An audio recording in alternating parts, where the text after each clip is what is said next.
Сонгуулаа битгий өг. Өгдөх хүмүүс нь л өгөг. Тэгээд нөгөө л байдаг хүмүүс нь дахиад л сонгогдог. Тэгээд байдгаараа л бай. Ямар ч төлөвлөлт зохион байгуулалтгүйгээр зай завсаргүй байшин барилга баригдаж, машин техник төгжрөг. Энэ бүхэн танд үнэхээр хамаагүй юу? Хаа сайгүй уур бухимдал, стресстэй хүмүүс байгаа нь танд ямар ч хамаагүй байх л да. Учир нь та өөрөө ч тийм байгаагаа анзаарахгүй яваа. Таны бодлоор хот гэж юу вэ? Ямар байх ёстой вэ? Хот гэдэг бол хотод амьдарч буй нийгмийн янз янзын бүлгийн хүн бүрийн аз жаргалын амьд харилцааны холимогшил байх ёстой. Зөв төлөвлөгдсөн хот нь иргэдийнхээ амьдрах орон зайг байшин барилга, машин техникт хязгаарч булаалгадаггүй бөгөөд зөвхөн хүндээ зориулсан амьдрах таатай нөхцөлийг бүрдүүлсэн байдаг.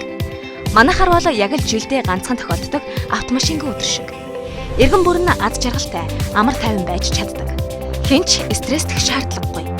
Хот төлөвлөлтийн мэргэжилтнүүд нь газар ашиглалтаа иргэдтэйгээ хамт төлөвлөж, хаана, юу, яаж байвал иргэдэд тав тухтай, аюулгүй байхыг тодорхойлж байдаг.